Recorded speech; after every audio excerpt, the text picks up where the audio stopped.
berat klasik ITB 3 misalkan.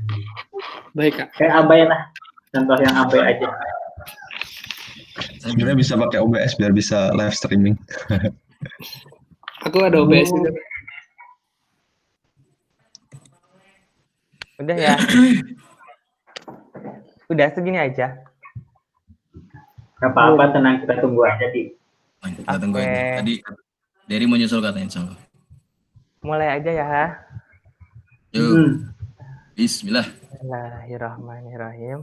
Assalamualaikum warahmatullahi wabarakatuh. Waalaikumsalam warahmatullahi wabarakatuh. Alhamdulillahirrahmanirrahim.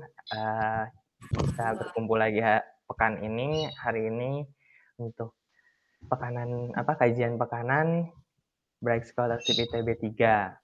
Kita hari ini membahas Riyadhus Shalihin bab 96 dan 98 sampai 98. Alhamdulillah akhirnya saya bisa mengisi kajian kali ini setelah sekian lama di rumah sakit. Jadi sekarang sudah mulai mendingan lah ya. Nah, agendanya ada 3 bab. Yang pertama 96 ini tentang memohon dirinya seseorang sahabat dan memberikan wasiat padanya ketika hendak berpisah dengannya karena bepergian atau hal lainnya, mendoakannya serta meminta doa daripadanya supaya tidak didoakan olehnya.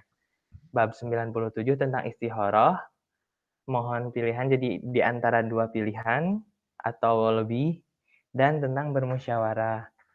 Bab 98 tentang sunahnya bepergian ke sholat hari raya, meninjau orang sakit, haji, peperangan jenazah, dan lain-lain sebagainya dari satu macam jalan dan kembali dengan melalui jalan yang lain pas pergi dan pulangnya untuk memperbanyak tempat ibadat. Nah, sekarang kita langsung saja ke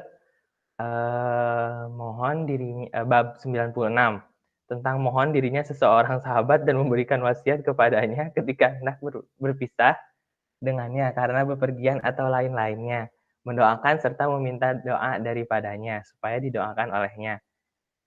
Ya. Nah, ada 2 ayat. Yang pertama Al-Baqarah ayat 132 sampai 133. Mungkin Sidki bisa membacakan? Silahkan. Bismillahirrahmanirrahim. Al-Quran aja. Kelihatan nggak? Jelas nggak? Iya sih, cuman rada-rada buram dikit. Jadi aku buka Quran aja. Iya, boleh. Bentar ya. 132, oke. A'udzu billahi minasy syaithanir rajim. ووصى بها إبراهيم بنيه ويعقوب يا بني إن الله اصطفى لكم الدين فلا تموتن إلا وأنتم مسلمون أم كنتم شهداء إذ حضر يعقوب الموت إذ قال لبنيه ما تعبدون من بعدي قالوا نعبد إلهك وإله آبائك إبراهيم وإسماعيل وإسحاق إلها واحدا ونحن له مسلمون. Subhanallah, yang artinya Ibrahim telah mewasiatkan ucapan itu kepada anak-anaknya. Demikian pula Yakub. Ibrahim berkata, "Hai anak-anakku, sesungguhnya Allah telah memilih agama ini bagimu, maka janganlah kamu mati kecuali dalam agama Islam." Lalu di ayat 132-nya, adakah kamu hadir ketika Yakub kedatangan tanda-tanda maut? Ketika ia berkata kepada anak-anaknya, apa yang kamu sembah sepeninggal aku? Mereka menjawab, kami akan menyembah Tuhanmu dan Tuhan nenek moyangmu, Ibrahim, Ismail, dan Ishak. Yaitu, dan tidak bukan Tuhan yang Maha Esa dan kami hanya tunduk patuh kepadanya. Nah, dari ayat ini secara jelas Nabi Ibrahim mewasiatkan ucapan kepada anak-anaknya, begitu pula Nabi Yakub. Dari sini bisa dilihat bagaimana para nabi sebelum Nabi Muhammad di Al-Quran dikisahkan mewasiatkan dan meminta doa.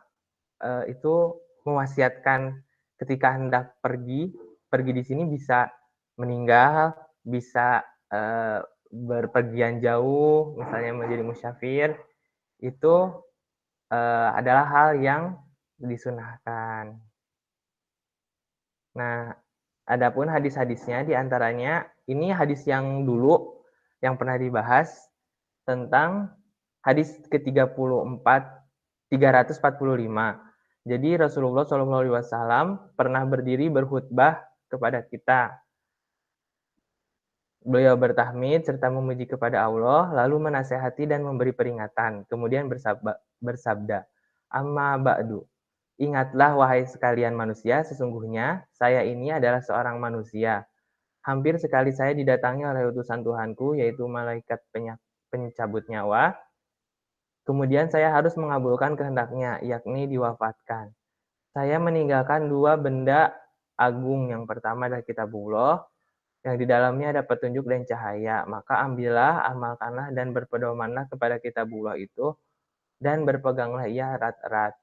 Jadi Rasulullah SAW memerintahkan untuk berpegang teguh serta mencintai benar-benar kepada kitabullah atau Al-Quran.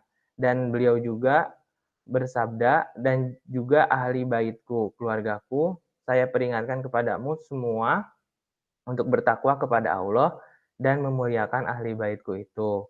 Diriwayatkan oleh Imam Muslim. Nah, ini berkaitan dengan yang pertama ini, kewajiban untuk berpegang teguh kepada Allah. Jadi bagaimana Rasulullah SAW berwasiat kepada umatnya ketika berkhutbah dan menjelaskan tentang wasiat untuk berpegang teguh kepada Al-Quran dan memuliakan ahlul baitnya. Ini hadisnya. Ya. Karena terlalu panjang, kita lewat saja. Nah, selanjutnya kita masuk ke hadis yang akan dibahas, yaitu hadis dari 710 hingga 717. Di hadis ini, dari Abu Sulaiman, yaitu Malik bin Al-Huwaris radhiyallahu anhu berkata, "Kami semua mendatangi Rasulullah SAW dan kita semua adalah para pemuda yang hampir berdekatan saja usianya. Jadi seumuran.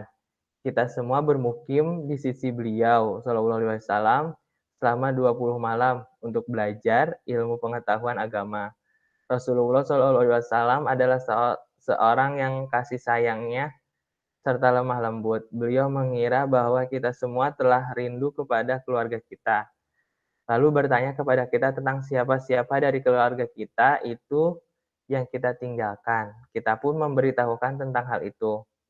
Selanjutnya, beliau SAW bersabda, "Kembalilah kini kepada keluargamu, masing-masing berdiamlah di dalam lingkungan mereka, berilah mereka pelajaran, perintahkanlah mereka melakukan ketaatan, juga bersolatlah engkau semua solat ini pada waktu begini, dan solat ini pada waktu begini, yakni solat 5 waktu. Jikalau waktu solat telah tiba, maka hendaklah seorang di antara engkau semua ini membunyikan azan, dan hendaklah menjadi imammu semua itu orang yang tertua di antara engkau sekalian." Imam Bukhari menambahkan dalam riwayatnya, Rasulullah juga bersabda lagi, dan bersolatlah engkau semua itu sebagaimana engkau semua melihat cara saya bersolat. Ucapannya, Rohiman Rofikon, diriwayatkan dengan fa dan kof sebagaimana di atas, juga diriwayatkan dengan 2 kof, lalu berbunyi Rofikon yang artinya halus perasaannya. Nah, ini hadisnya. Karena kepanjangan, mari kita lewat. Ya, ini artinya, jadi dari hadis ke yang 710 ini, bagaimana Rasulullah SAW berwasiat kepada anak-anak para pemuda yang sedang bermukim dan belajar kepada Rasulullah. Ketika mereka hendak pergi bertemu dengan keluarganya yang telah lama ditinggalkan.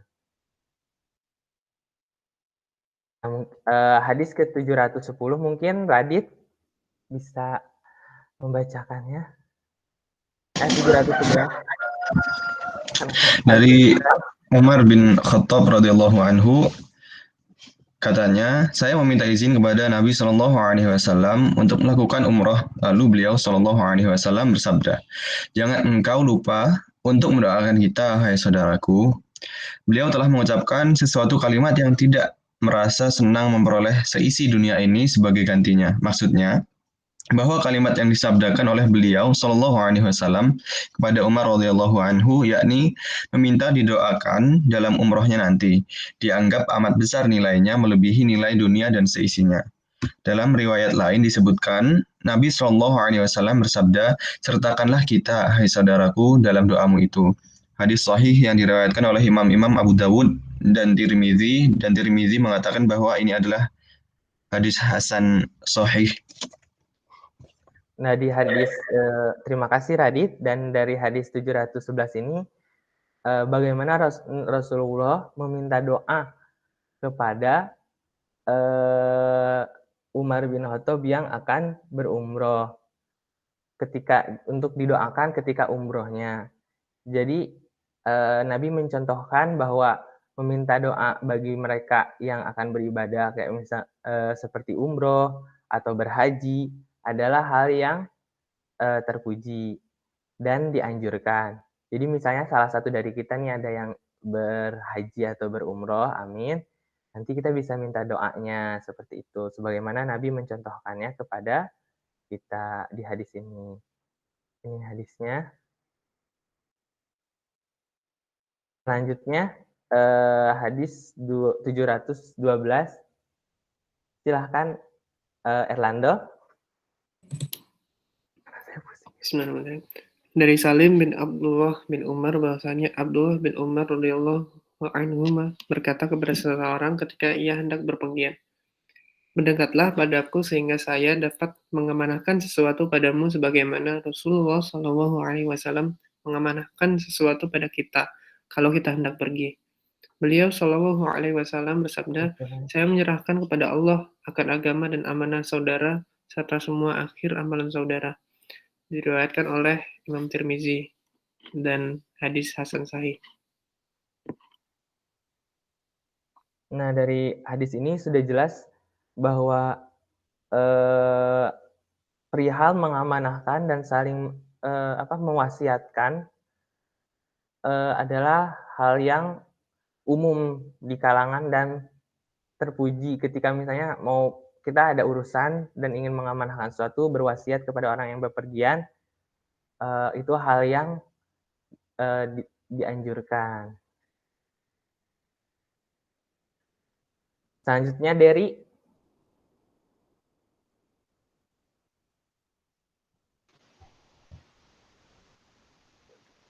Reka dulu kalau gitu. boleh.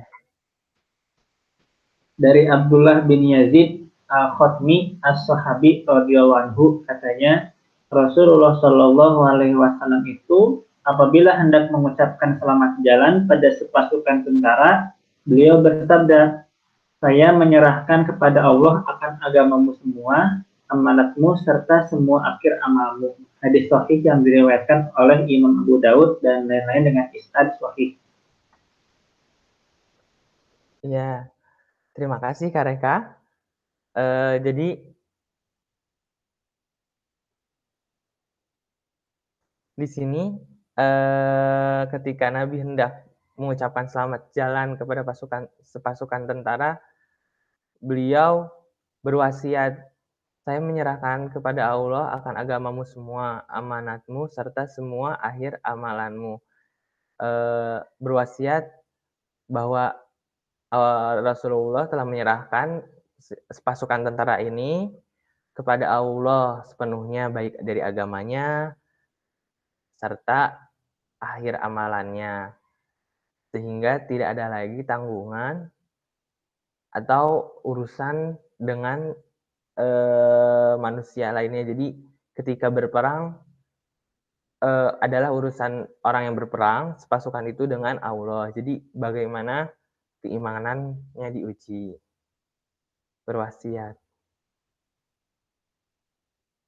Selanjutnya dari Anas radhiyallahu an katanya ada seorang lelaki datang kepada Nabi Shallallahu alaihi wasallam lalu berkata, "Ya Rasulullah, saya hendak bepergian, maka berilah bekal kepada saya." Beliau Rasulullah Shallallahu alaihi wasallam bersabda, "Semoga Allah memberikan bekal ketakwaan kepadamu." Orang itu berkata lagi, "Tambahkanlah doa untukku." Beliau Shallallahu alaihi wasallam bersabda, "Dan semoga Allah memberi pengampunan kepadamu." Ia berkata lagi, "Tambahkanlah untukku." Beliau Shallallahu alaihi wasallam bersabda pula, "Juga semoga Allah memberikan kemudahan padamu untuk memperoleh kebaikan di mana saja engkau berada." Nah, di sini bagaimana dijelaskan ada seorang lelaki nih datang kepada Nabi Muhammad dan dia mau bepergian jauh. Mungkin kalau di masa Nabi itu terkenal hijrah perjalanan jauh dari Mekah ke Yaman, Yaman ke Mekah atau Mekah Madinah seperti itu dengan unta dengan kafilah-kafilahnya. Nah, orang ini mau bepergian dan beliau sebelum bepergian meminta bekal dan bekal yang diberikan Nabi bukan bentuk materi seperti uang ataupun makanan, tetapi adalah doa, dan doa yang diberikan pun ketika Nabi memberikan satu kali doa, orang itu meminta ditambahkan lagi hingga 3 kali sehingga sehingga bekal yang diterimanya banyak, dan ketika dia sudah merasa cukup dengan bekal doa dari Nabi Muhammad, akhirnya dia pergi. Tidak dijelaskan sih. Nah, selanjutnya tentang bab ke-97 tentang istikharah. Mohon pilihan dan bermusyawarah. Ini dibaca sama Erlando. Silahkan Erlando. Ali Imran ayat 159. Aku buka Quran aja dulu ya. Iya, boleh.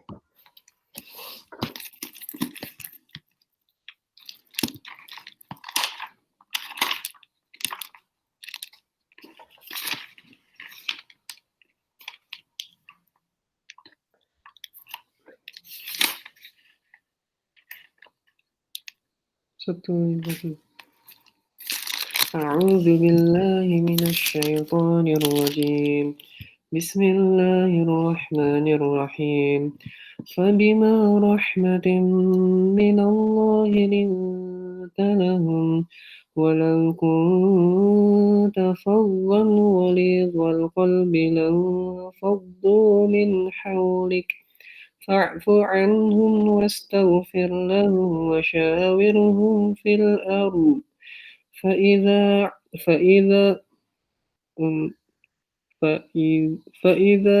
فإذا عزمت فتوكل على الله إن الله يحب المتوكلين.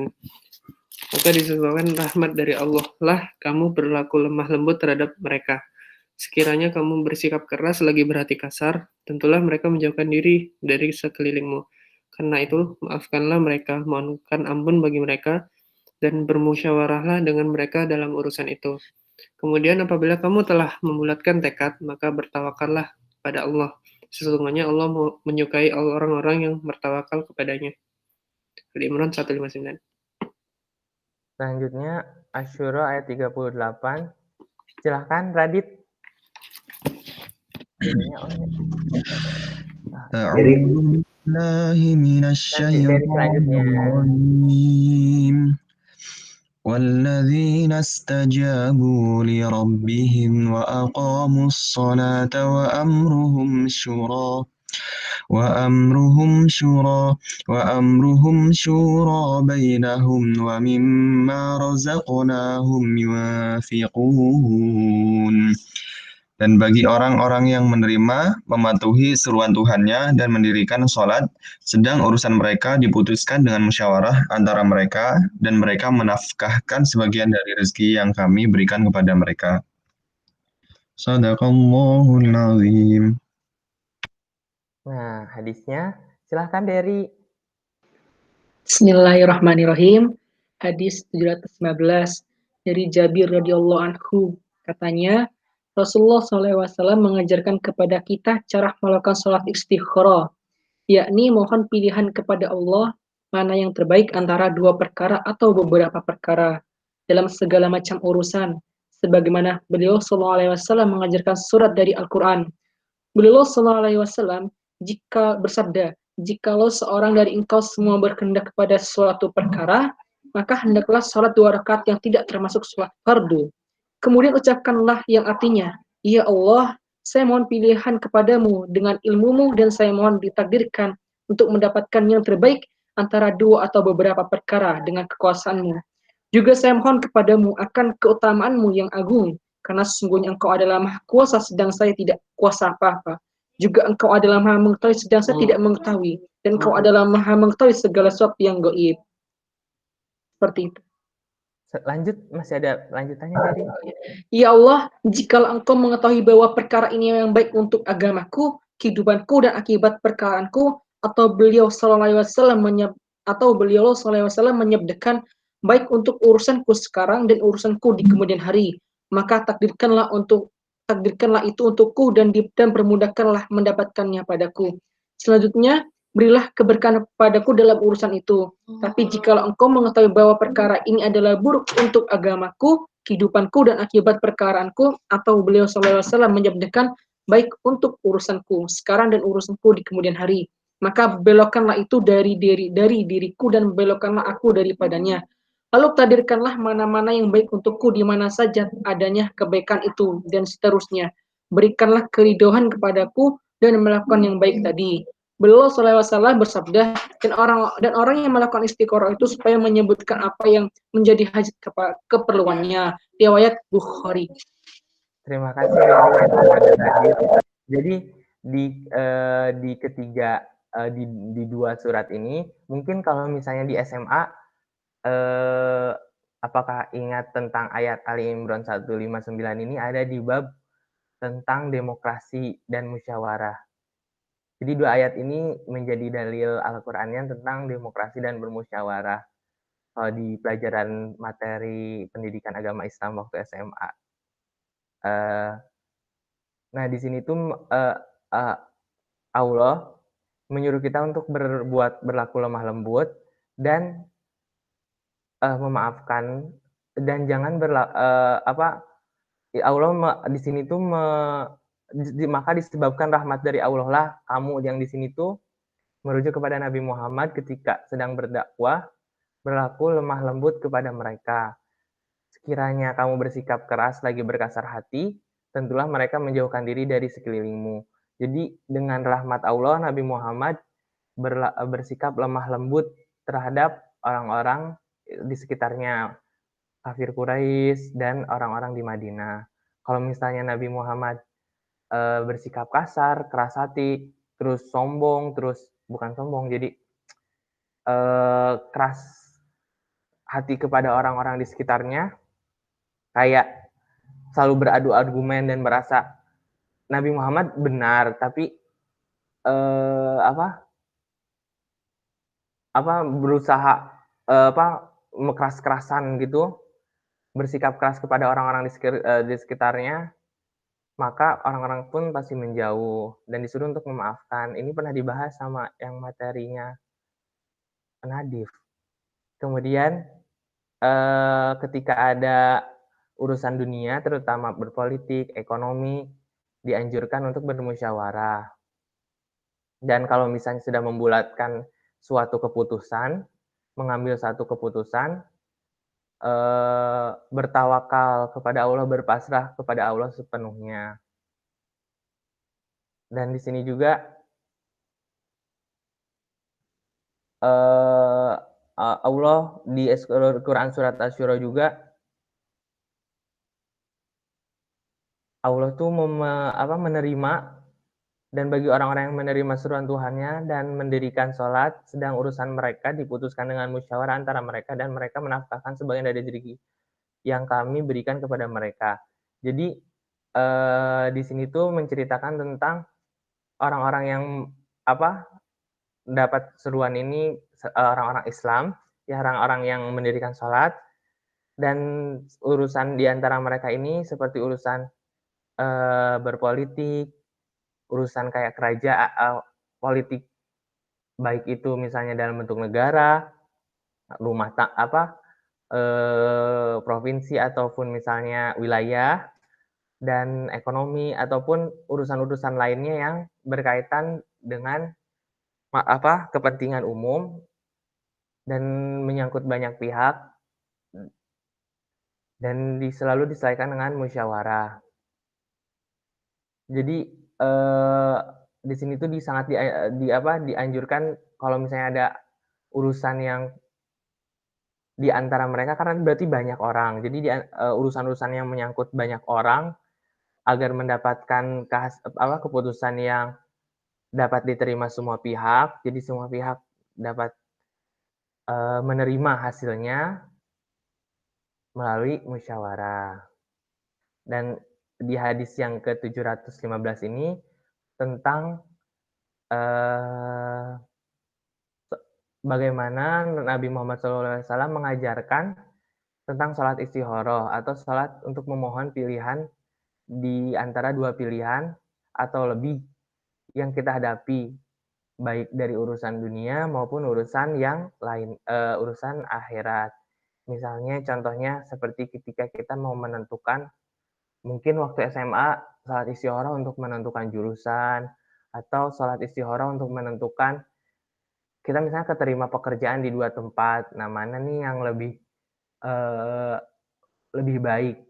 Terkadang kan yang baik menurut kita belum tentu baik menurut Allah. Begitupun pula yang buruk menurut kita belum tentu buruk menurut Allah. Jadi dengan sholat istikharah ini kita meminta diberikan petunjuk mana nih yang menurut Allah yang terbaik, dan yang terbaik ini bukan cuma untuk kita tapi pilihan yang Allah ridhai, karena di akhir doanya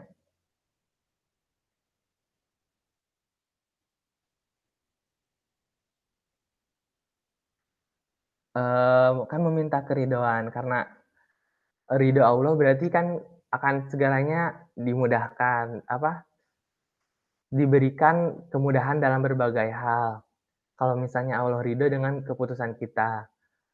Jadi ketika sholat istikharah, mungkin bukan cuma meminta yang terbaik untuk diri kita saja, tetapi meminta untuk pilihan yang diridhoi oleh Allah, karena ridho Allah yang paling utama.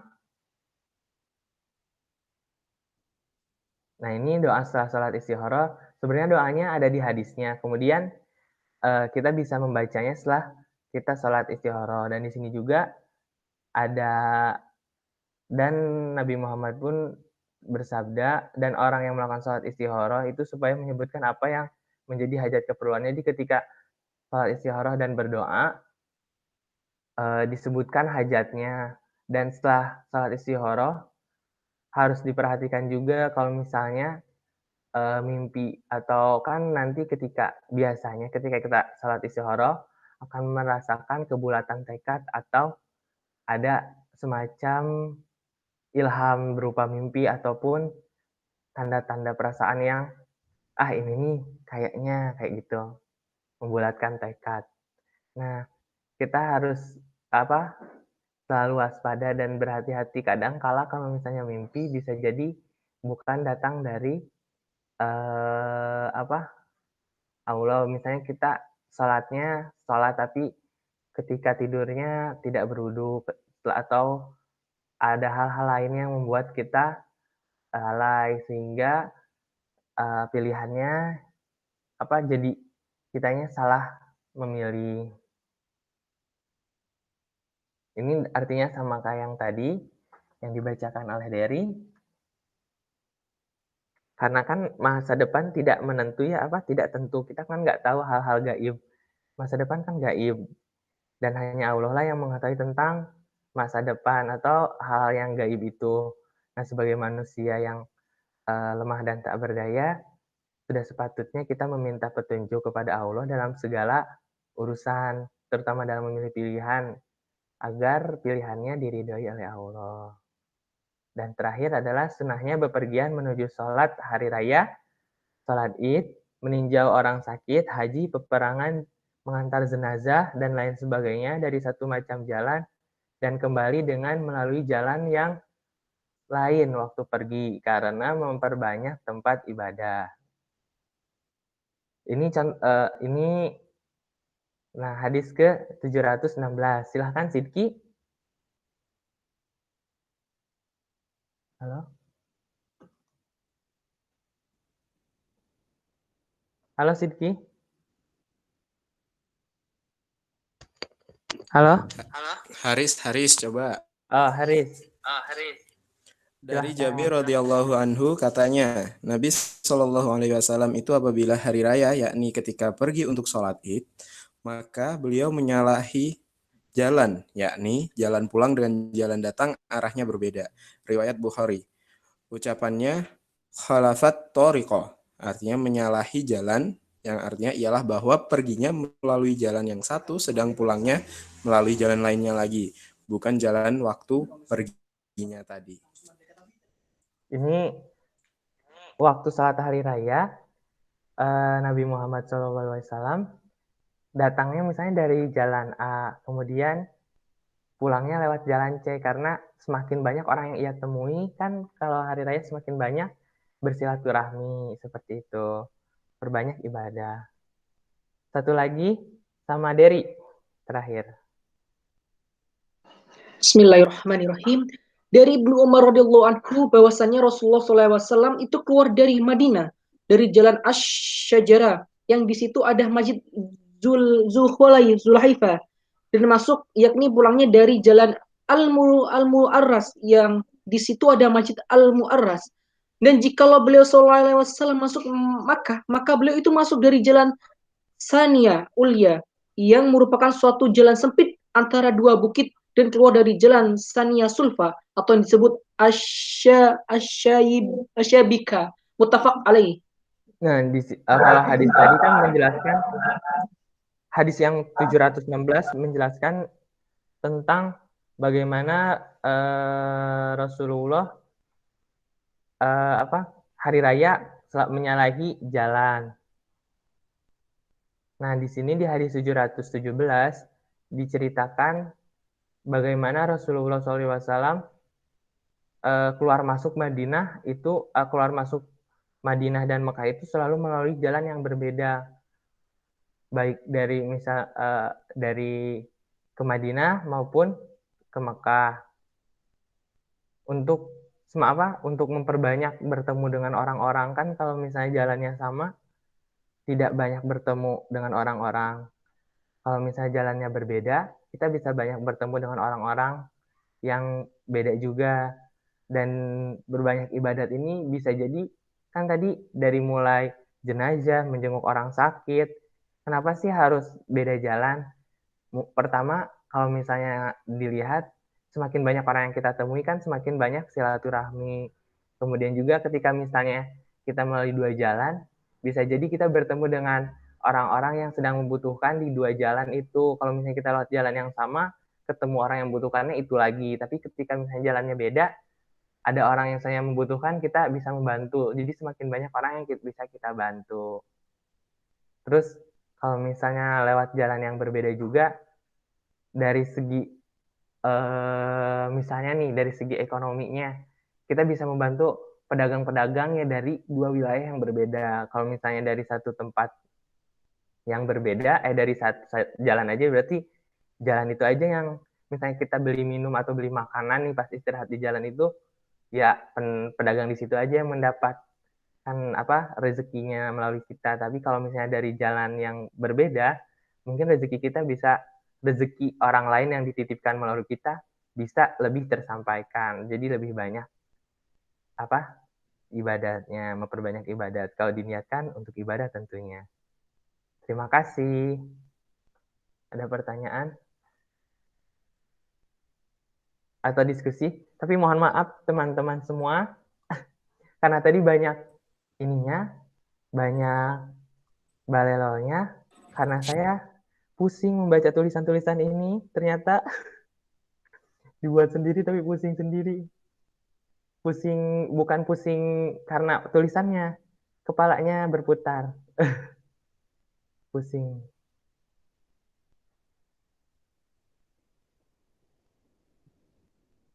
Ya, silahkan. Mangga guys. Atau tidak ada pertanyaan? Kita tutup. Sip, katanya mau istiqoroh nanya tanda-tanda jawaban itu. Enggak ya? Tanda-tanda teman hidup. Jadi kapan nikah? Masa kalah sama Haris? Sekarang sama. Ini bukan hal untuk dilombakan, Di. Ya tetap aja itu sebuah perlombaan. Oh iya betul ya. Oh iya. Kalau kita lagi saingan sama ikhwan lain dalam memperjuangkan seorang akhwat yang luar biasa, maka itu adalah perlombaan. Tuh. Waduh. Betul, Kak. Kalau masalah Akhwatnya sama orang lain kan tidak enak. Oh iya. Kan katanya ada yang ini enggak sih. Oh, lagi di BS4. Lagi di BS4 gitu ya, Riz. Itu masalah kemarin ya, jangan dicerita-ceritakan. Nggak boleh seperti itu. Tapi aku masih Ya, kaget kemarin loh, tadi Riz. gua ini. Sampai sekarang. Ya nih, Di, kita harus ketemu lagi kapan? Aku dulu tahunya cuma Haris bilang di 7 gitu. Sedih banget. Do, aku keduluan, Do. Gue udah 2 bulan yang lalu jadi. Aku nggak enak kalau undulin Haris. Sungkan aku mah. Untung mereka nggak keduluanan Haris. Iya, untung mereka nggak keduluan Haris loh.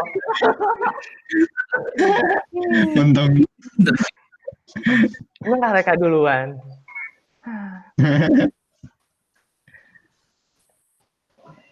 Bisa deh. Aku masih penasaran sih kok bisa. Ya nanti aja deh. PC. Bagaimana pertimbangannya? Itu Kang Reka ngejanjiin bab munakahat sampai sekarang belum ada tuh. Ya dulu kan dijadwalinnya nanti. Udah menikah. Jadwalin Kang. Kan lu dari semester depan ada siapa yang DJ-nya? DJ-nya Nadine atau Irfan gitu. Sekalian praktek ijab kabul, Kak. Yuk. Latihan paling. Prakteknya nanti. Jangan di duluan. Ini enggak maksudnya. Latihannya yang jadi beneran kalau ada akhwat. Yang jadi contohnya ini Haris sama pasangannya. Jadi kita menonton bagaimana ijab kabul itu prosesnya bagaimana. Kan sudah sah ya, jadi tidak ada lagi hal yang perlu dispesieskan. Bisa ya gitu. Gak menarik ya. Bang Dewi, Kan tidak dirayakan. Apa Bang? Kok kayak wajahnya Sidki memulas banget gitu ya.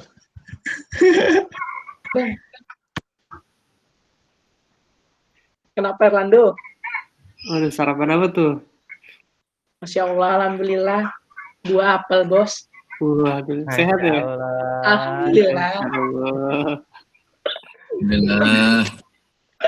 Punten tidak bisa Oh ya guys, bergabung. punten ya. Mau ada acara lari bareng. Masya Allah. Dari Ayo, lari. kenyataan. Aduh, Sidki nih. Lari-lari. Karate. Kereta. Nah, oh iya, karena babnya pas nih tentang meminta doa kepada seorang sahabat dan beristikharah. Jadi Adi mau minta doa nih kepada teman-teman semua. Siap di, insya Allah. Jadi kan kemarin udah ngobrol sama dokter yang ngurus di rumah sakit. Harusnya kan, tapi dokternya bilang kemarin tuh mengusahakan untuk tidak transplant karena kondisi fisiknya makin menurun, pendarahannya makin sering gitu. Nggak tahu sih, itu asumsiku ya. Kata beliau, beliau bilang kayak kalau transplant kemungkinan berhasilnya 50%, bukan 50% sembuh dan tidak sembuh, tapi 50% antara hidup dan mati gitu loh, karena kan nanti pakai obat kemo tingkat yang dosisnya fatal, bukan tinggi lagi, karena kan dibunuh semua selnya dulu, dikosongkan.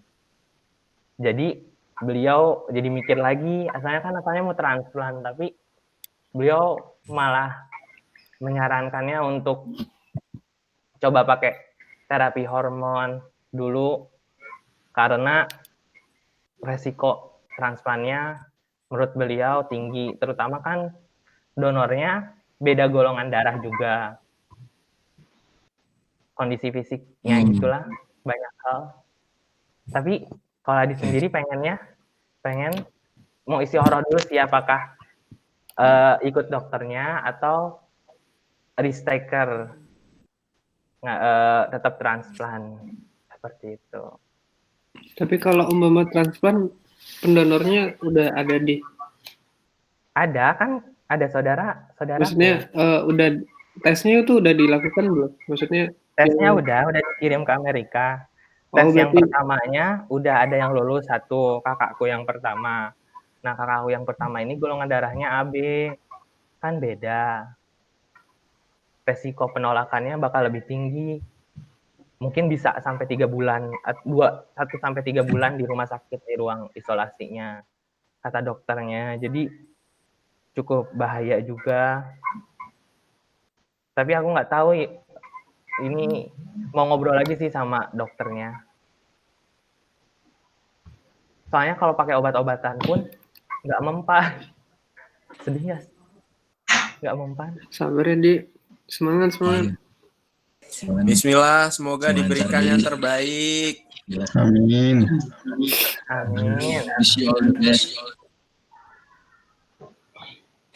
Kalian berwasiat ya nanti kalau misalnya